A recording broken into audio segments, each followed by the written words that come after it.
2018 Argentina football ഒരു വലിയ പ്രതിസന്ധിയിലായിരുന്നു. World cup പരാജയം, ടീമിനുള്ളിലെ പ്രശ്നങ്ങൾ, ആരാധകരുടെ നിരാശ. എല്ലാവരും ഒരേ ചോദ്യം ചോദിച്ചു: അർജന്റീന ഇനി എങ്ങനെ തിരിച്ചു വരും? അന്ന് അർജന്റീനൻ ടീമിന് ഒരു വലിയ പ്രശ്നമുണ്ടായിരുന്നു. ആ ടീം മുഴുവനായി മെസ്സിയെ ആശ്രയിച്ചിരുന്നു. മെസ്സി കളിച്ചാൽ അർജന്റീന ജയിക്കും, അദ്ദേഹം കളിച്ചില്ലെങ്കിൽ അർജന്റീന തോൽക്കും. അങ്ങനെ ഒരു ടീമായിരുന്നു അർജന്റീന. ആ സമയത്താണ് ഒരു പേര് മുന്നോട്ട് വരുന്നത്: ലിയണൽ സ്കലോണി.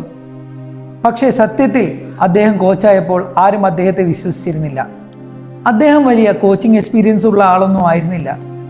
എല്ലാവരും ഒരേ സ്വരത്തിൽ ചോദിച്ചു: ഇദ്ദേഹത്തിന് അർജന്റീന ടീമിനെ രക്ഷിക്കാൻ സാധിക്കുമോ? ഇദ്ദേഹത്തിന് മെസ്സിയെ മാനേജ് ചെയ്യാൻ പറ്റുമോ? പക്ഷേ സ്കലോണി മറ്റുള്ളവരെ പോലെ ചിന്തിച്ചില്ല. അദ്ദേഹം മനസ്സിലാക്കിയ ഒരു കാര്യമുണ്ടായിരുന്നു: അർജന്റീനയ്ക്ക് മെസ്സി മാത്രം മതിയാകില്ല. അദ്ദേഹത്തെ എല്ലാം ചെയ്യാൻ വിടുന്ന ഒരു ടീമിനെ അല്ല അദ്ദേഹത്തിന് ആവശ്യം, മറിച്ച് മെസ്സിയെ സപ്പോർട്ട് ചെയ്യുന്ന ഒരു ടീമിനെ തന്നെ അദ്ദേഹത്തിന് ആവശ്യമായിരുന്നു. അങ്ങനെ സ്കലോണി അർജന്റീനയിൽ ഓരോ മാറ്റങ്ങളായി കൊണ്ടുവരാൻ തുടങ്ങി. അദ്ദേഹം പുതിയ പ്ലെയേഴ്സിനെ ടീമിലേക്ക് കൊണ്ടുവരാൻ തുടങ്ങി. De Paul, Enzo Fernandez, MacAllister, Alvarez. ഒരൊറ്റ കളിക്കാരനെയും സ്കലോണി വെറുതെ എടുത്തതായിരുന്നില്ല. ഓരോരുത്തർക്കും ഓരോ റോളുകൾ നൽകി. ഒരാൾ അറ്റാക്ക് ചെയ്യുമ്പോൾ മറ്റാൾ ഡിഫെൻഡ് ചെയ്യണം, ഒരാൾ മെസ്സിക്ക് സ്പേസ് ക്രിയേറ്റ് ചെയ്യണം. അങ്ങനെ സ്കലോണി ഒരു ടീം നിർമ്മിച്ചു. പക്ഷേ സ്കലോണി ഇത് മാത്രമല്ല ചെയ്തത്, അതിനേക്കാൾ വലിയൊരു കാര്യം കൂടി അവിടെ ചെയ്തിരുന്നു. അർജന്റീനൻ ടീമിന്റെ മെന്റാലിറ്റി പൂർണ്ണമായും മാറ്റി. മുൻപ് അർജന്റീനയിൽ മെസ്സിക്ക് വലിയ പ്രഷറായിരുന്നു. എല്ലാ മത്സരത്തിലും ആളുകൾ പറയുന്നത് മെസ്സി എന്ത് ചെയ്യും. പക്ഷേ സ്കലോണി വന്നപ്പോൾ അദ്ദേഹം പ്ലെയേഴ്സിനോട് പറഞ്ഞു: മെസ്സിയെ മാത്രം നോക്കണ്ട, നമുക്ക് എല്ലാവർക്കും ചേർന്ന് ടീമിനെ വിജയത്തിലേക്ക് എത്തിക്കാം. ഇതാണ് സ്കലോണിയുടെ ഏറ്റവും വലിയ മാറ്റം. അദ്ദേഹം അവിടെ പടുത്തുയർത്തത് കേവലം ഒരു ഫുട്ബോൾ ടീമിനെ മാത്രമല്ല, മറിച്ച് ഒരു ഫാമിലിയെ കൂടിയായിരുന്നു. ഒരു പ്ലെയർ വീണുപോയാൽ മറ്റൊരാൾ അവനെ ഉയർത്തിയെടുക്കുന്ന ഒരു ടീം. 2021 Copa America final. അർജന്റീനയ്ക്ക് അന്ന് നേരിടേണ്ടത് സാക്ഷാൽ ബ്രസീലിനെ ആയിരുന്നു. മരക്കാന സ്റ്റേഡിയം. വലിയ പ്രഷർ അർജന്റീനൻ ടീമിനെ പിടികൂടി. പക്ഷേ അവർ അവിടെ വിജയിച്ചു കയറി. 28 വർഷത്തിനു ശേഷം അർജന്റീന ഒരു മേജർ കിരീടം സ്വന്തമാക്കിയിരിക്കുന്നു. ആ ഒരു ട്രോഫി മെസ്സിയുടെ കരിയറിൽ മാത്രമല്ല, അർജന്റീനൻ ടീമിൻ്റെ തന്നെ ഒരു ടേണിംഗ് പോയിന്റ് ആയിരുന്നു. സ്കലോണി തെളിയിച്ചു, ഈ അർജന്റീനൻ ടീമിന് ഒരുപാട് വിജയങ്ങൾ നേടിയെടുക്കാൻ പറ്റും. പക്ഷേ അദ്ദേഹത്തിൻ്റെ യഥാർത്ഥ പരീക്ഷണം ഇനിയും ബാക്കിയായിരുന്നു. 2022 ഖത്തർ വേൾഡ് കപ്പ്. അർജന്റീനയുടെ ആദ്യ മത്സരം സൗദി അറേബ്യക്കെതിരെ. എല്ലാവരും പ്രതീക്ഷിച്ചിരുന്നത് അർജന്റീനയുടെ വിജയമായിരുന്നു. പക്ഷേ അവിടെ അർജന്റീന തോറ്റു. ആ തോൽവിക്ക് ശേഷം വീണ്ടും ആ പഴയ ചോദ്യം അലയടിക്കാൻ തുടങ്ങി: അർജന്റീനൻ ടീം പുറത്താവുമോ? മെസ്സിയുടെ വേൾഡ് കപ്പ് പ്രതീക്ഷകൾ ഇതോടുകൂടി അവസാനിക്കുകയാണോ? ആരാധകർ നിരാശയിൽ മുങ്ങി. പക്ഷേ സ്കലോണി തളർന്നില്ല. അദ്ദേഹം വീണ്ടും ആ ടീമിനെ ഒന്നിപ്പിച്ചു. അടുത്ത മത്സരം മെക്സിക്കോക്കെതിരായി. ആ മത്സരത്തിൽ മെസ്സി അവിടെ അവതരിച്ചു. ഒരു ഗോൾ, ഒരു അസിസ്റ്റ്. അർജന്റീന വിജയിച്ചു കയറി. പിന്നീട് പോളണ്ട്, ഓസ്ട്രേലിയ, നെതർലാൻഡ്, ക്രൊയേഷ്യ, ഒന്നിനു പിന്നിൽ ഒന്നായി അർജന്റീന മുന്നേറിക്കൊണ്ടേയിരുന്നു. ഒടുവിൽ world cup final. Argentina versus France. ഒരു ഭാഗത്ത് കിലിയൻ എംബാപ്പെ, മറുഭാഗത്ത് ലിയണൽ മെസ്സി.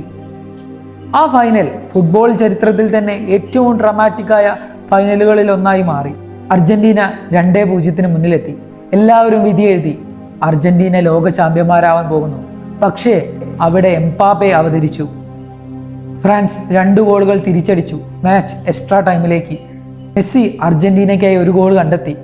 പക്ഷേ എംബാപ്പെ വീണ്ടും തിരിച്ചടിച്ചു. സ്കോർ 3-3.